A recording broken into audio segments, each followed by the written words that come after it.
Hello mga kadonatics! Alam naman natin lahat na nung pumunta si Tatay Digong sa Kongreso, wala siyang inasahan na kakampi na congressman. Piruin mo, lahat ng mga members ng committee na yun, na kaalyado niya, tinanggal nila. Kaya expected na natin na lahat against sa kanya. Pero may dalawang tao na hindi natin inasahan na makakapagbibigay ng kasayahan sa atin. But of course, we will focus on the congressman na nagtanong sa kanya. You know for the fact na lahat ng mga tanong nila doon sa Kongreso ay hindi to investigate, kundi to try to put him down and to look for an angle where they can trap and convict him. Ganon sila doon. You are allowed to speak but you will never be heard. Ganon ang nangyari kay Tatay Digong. But of course, alam naman natin kung ano nangyari. Sinupalpal pa rin sila. May isang congressman doon na siguro hindi mo masyadong napansin dahil punong-puno ka na sa mga mukha ng mga buhayang congressman doon na halag sa kapangyarihan. Pero itong isang congressman na to, may kakaibang paraan ng pagtanong. Makikita mo talaga sa kanya that he is really a true gentleman and he was there in that Congress not because he was paid but because he was doing his duty. Pinakita niya ang totoong klaseng congressman na walang bahid na pagkakorap kundi isa lamang netizen na nagpapakita ng simpatiya sa kaibigan na namatayan. Dito makikita mo kay Tatay Digong kung paano niya sinasagot ng maayos itong congressman na to. Kasi nakikita ni Tatay Digong na totoong congressman na to. And he was just there to do his job. Kaya panoorin natin yung video. Opo, Mr. President, alam ko po na talaga pong galit po kayo sa droga at marami naman pong kababayan natin na who agrees in the fight against drugs. Sobra po. Pero gusto ko lang pong malaman nung mga nakaraang taon po napapanood ko po yung paglaban nyo sa droga. At marami pong mga sumasang-ayon na mga kababayan natin, including ako po, Your Honor. Mr. Chair, nakita ko po yung dedikasyon ng mga kapulisan natin.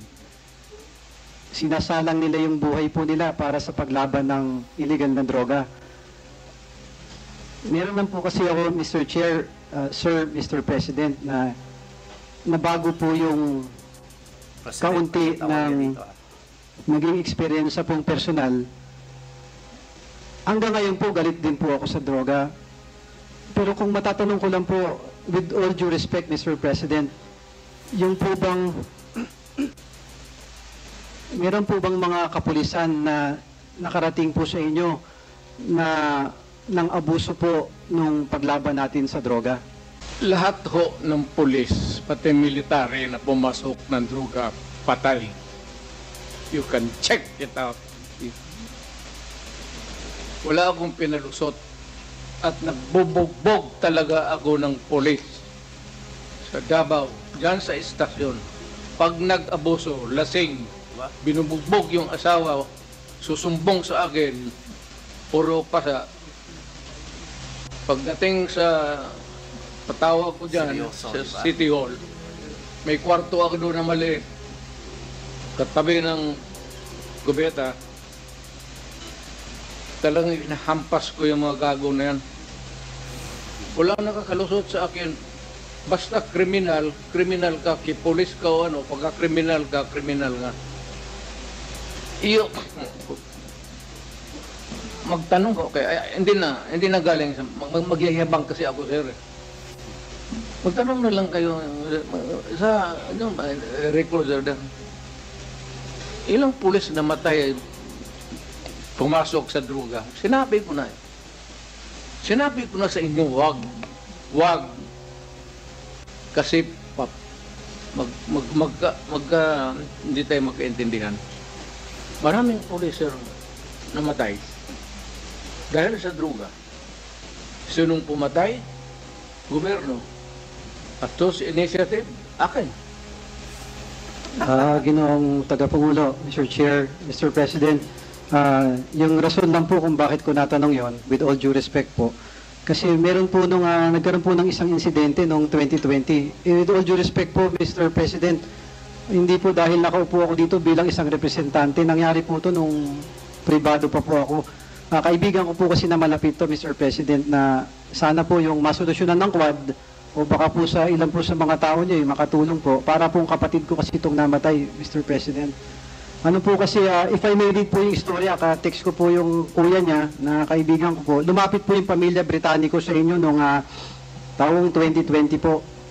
Ang pangalan po nung namatay si Delphine Britannico, isa pong matalik na kaibigan ko. na wala pong involvement sa droga kahit po ma-check. If I may read po yung konting istorya po, baka maalala nyo lang po, Mr. President. Delphine Britannico, killed allegedly by a policeman last January 19, 2020 in Iloilo City. Delphine was innocent bystander who was a collateral damage. Delphine came across a policeman while he was parked outside his village after an alleged EJK operation hit with reward. Yun po kasi yung, hindi po sa akin galing yun, Mr. President. Yun po yung sinabi ng police na nagkaroon po kasi ng hearing. An alleged drug suspect po yung allegedly na inatake nila si Alain Muller. There were policemen implicated in this operation po, Mr. Chair.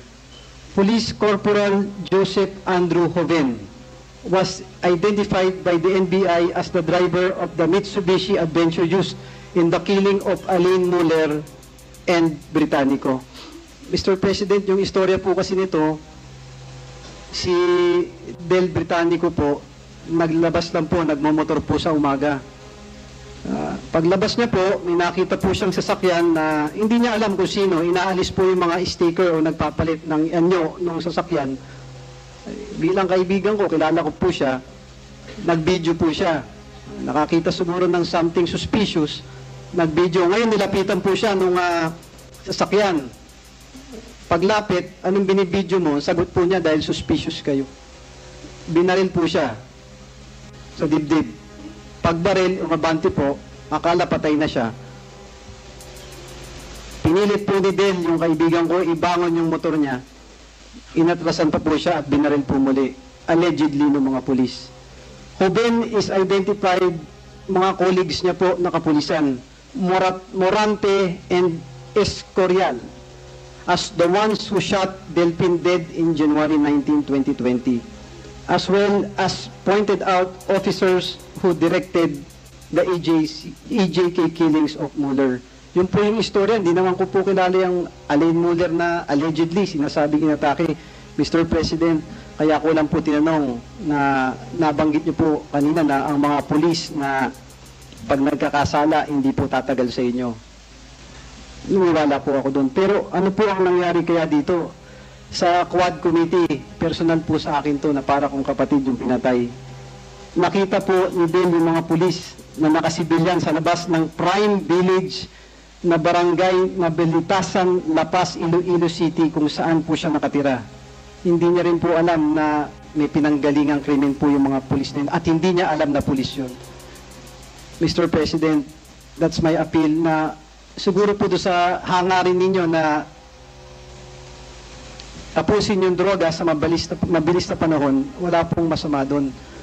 Ang nasa isip ko lamang po, baka yung ibang kapulisan natin na nag-abuso po, na ginamit na rin yung salita. Hindi po ako naniniwalang alam nyo na iuutos nyo patayin yung inosenteng kaibigan ko. Ang takot agam-agam ko lang po sa akin, na baka in some words or narrative or hyperbole na nasabi niyo po, baka yung ibang pulis na hindi lahat mabubuti. Ako po ang una-una magsasabi, karamihan ng pulis, tinataya ang buhay. Marami po ang kaibigan doon sa amin, sa distrito ko. Pero meron pong ilan na mga abuso. Isa pong biktima si Del Britannico, na sana po mabigyan ng hustisya. Mr. President, lumapit po yung pamilya Britannico. Anak po siya ng dating congressman ng party list. Si Bud Britannico po, Salvador Britannico, yung matalik kong kaibigan, kapatid niya po ito, kung nababalitaan po. Mr. President, pumunta po sila sa Malacanang. Hindi ko po alam ang nangyari dahil wala naman po ako doon, pero yun naman po yung gusto kong i-point out na baka sa pagmamadali natin, Mr. President, may mga nagpang-abuso po na ginamit yung war on drugs na naabuso, na kinikil po yung buhay ng matalik kong kaibigan na si Del Britannico. Kung sa Quad Committee po o kung sino po nakakaalam, it is high time na sana, Mr. President, kasama po ng inyong ibang team na matulungan po na mabigyan ng hustisya na lang. Hindi na po mababalik yung buhay. Na pasensya na po, naglabas lang ako ng kaunting personal na ano ko po. Ayoko na pong, yun lang po yung kaisa-isa kong tanong na baka may mga nang-abuso, Mr. President. Hindi, sa kahuli-huli po, just want to manifest, Your Honor, the end really does not justify the means. Yung intention natin ng kabutihan, lahat tayo nasa pamahalaan. At the end, gusto nating maayos yung bansa natin, yung lungsod natin. Pero talagang may ilan-ilan na hayop, alang ang bituka, na yung inosente, pagkatapos silang gumawa ng krimen, allegedly, dinamay pa yung simpleng bata na. Your Honor, ito po ay isang example o isang halimbawa na baka marahil ginamit po yung pang-aabuso na malinis na hangarin na yun naman po, Your Honor, sana po magkaroon tayo ng mga batas o maayos na mga bagay para hindi na po maulit yung mga pangyayari na EJK o mga pamamatay ng inosente mula sa kapulisan. Maraming salamat. Salamat po, Mr. President. You have been repeatedly mentioning the word president. Are you referring sa akin? Opo. O sa kanila? Ay, sa iyo po, Mr. President. Okay, that's Baka all. mas may alam ito sa police. Alam mo, mabuti ang sinabi mo in front of the it's recorded. I would not want to mag-suggest. Pero, we will just allow the chair and the members of the committee to extract the names of the persons and order the investigation. It could be the NBI or the police. Depende sa sitwasyon kung ano ang doon. Pero wrong is wrong. Ako marami akong kasalanan na. Hindi ako nagmamakalinis dito. But a wrong is always a wrong and it cannot be right. Lalo na kung inosente. Wala akong problema sa napatay na baril ganon. Pagka sa trabaho ng police tapos alam ko na droga, kriminal. Pero kung inosente, sabi ko, there can never be a justification to take a human life without a purpose. If a purpose is really to save humanity, well and good. Pero kung itong ganito na inosente, it should be investigated. Now, I'm sure that with the names that you have mentioned, the chair now will direct the, well, of course, you have to give the names, the proper agency, suggest ko, JNBI, to investigate and to give them a timeline para hindi matagal. 1 month. Para magtrabaho. Hindi naman kailangan mag-taunan yan eh. Salamat po, Mr. President. Congressman Junicio, your manifestation is actually noted and part of the records of the proceedings today. So we will definitely recommend some action with the information that you shared to the committee. Thank you, Mr. Chair, na having to provide all the information, pati po yung pamilya na gusto pong magpakita po sa inyo.